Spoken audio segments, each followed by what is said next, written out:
Up with KREM begins now.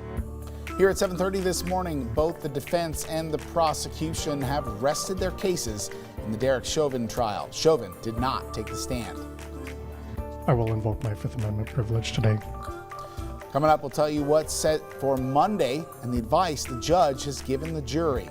Plus, for the first time in nearly 4 decades, Spokane Public Schools is proposing major changes to school boundaries. We'll explain what they're proposing and why.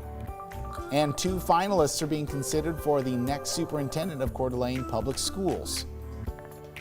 They have to be inspired by our community, by our togetherness. A passion of mine is helping each individual student be successful. The Board of Trustees has interviewed the candidates for the first time last night. And of course, we're going to take you outside. I was just looking at the bottom of the screen, thought I saw a person walking, but not yet. You need to get outside. I'm going to let you know why coming up. We do want to begin with breaking news this morning. At least 8 people are dead after a gunman opened fire at a FedEx facility in Indianapolis overnight. The gunman is also dead due to self-inflicted wounds. That's according to police in the area. Several other people were also injured and have been taken to the hospital. This morning we're hearing from people who witnessed the shooting. All they did was go to work. So yes, my loved one is safe right now, hopefully. But what I'm saying is all they did was go to work. That's it. So my husband went to work.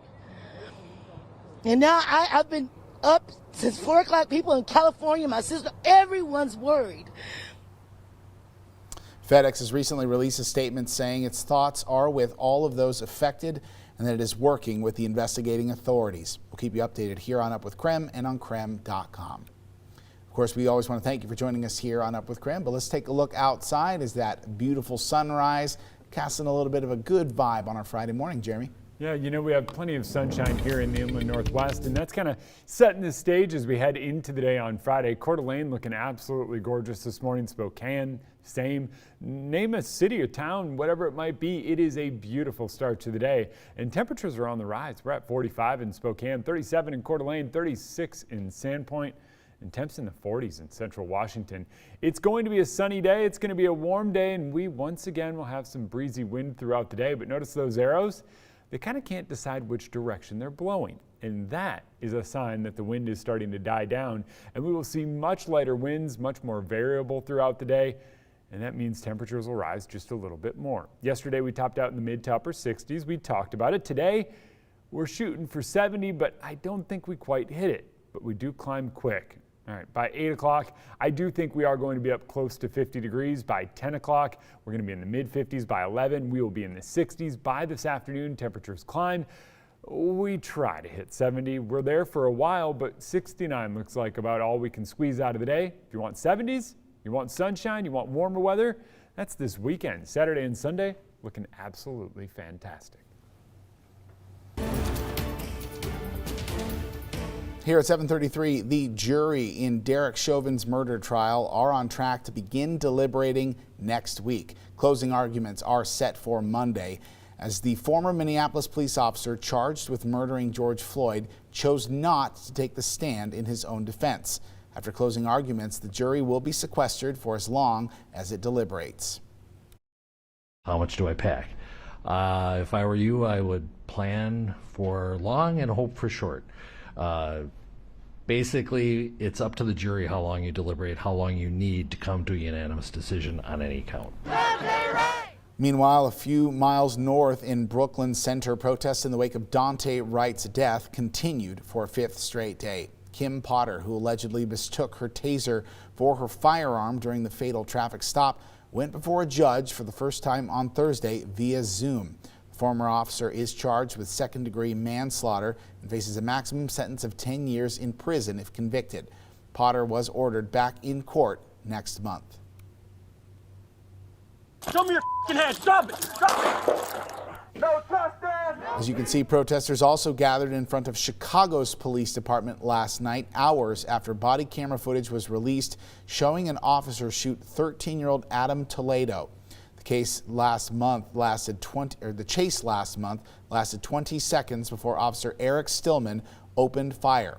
Police say they were responding to gunshots picked up by an audio scanner. The family's attorney insists Toledo was unarmed when he was shot. Adam, during his last second of life, did not have a gun in his hand. Police say Toledo did have a gun on him before the shooting and that a semi-automatic pistol was recovered a few feet away from where the teen was shot.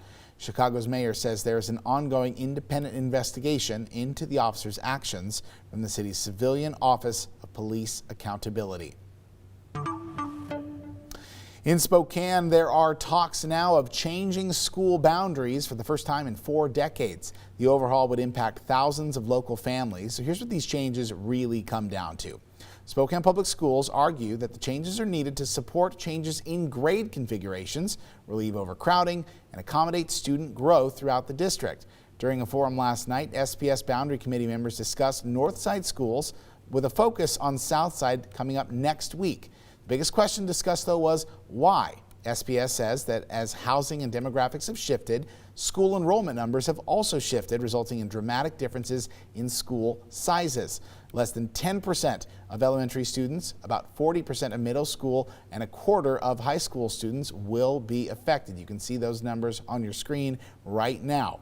The committee made a list of 6 guidelines that they're following for changing the attendance lines. We're talking communication and process, diversity, legacy, neighborhoods, school quality, and transportation. Of course, those will be used to decide the new boundaries. SPS is still holding 4 online community forums to collect more feedback for the Boundary Adjustment Committee on what will be a draft of proposed adjustments. The next forum is Monday night at 6:30. Across state line, 2 finalists are being considered for the next superintendent of Coeur d'Alene Public Schools. Current Superintendent Dr. Stephen Cook has accepted a new role at an Oregon school district and will leave at the end of the current school year.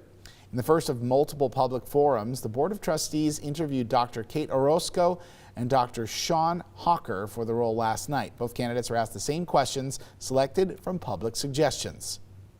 How will you ensure the district can continue its mission to invest in each student to prepare, challenge, and advance well-educated, resilient, and future-ready citizens, with the knowledge that education funding is lacking at the state level and local school funding levies are becoming increasingly polarized and politicized?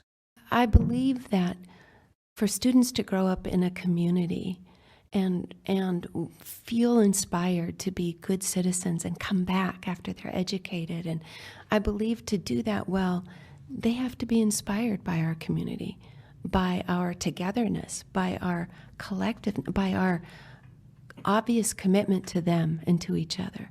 We have to be the community that welcomes students back. A passion of mine is helping each individual student be successful. And that requires options. That requires voice and choice. That requires our educators, our teachers to be dedicated to identifying what's important and essential for students to learn, but then being creative and embracing that art of teaching with coming up with avenues to help our kids do that. Another round of interview questions will be taking place tonight. Parents and community members are encouraged to give feedback on the forums at the email on your screen right now. So coming up on Up with KREM, his videos have recently gone viral on TikTok. These cats are just exceptionally friendly, because a lot of people said cats run from them.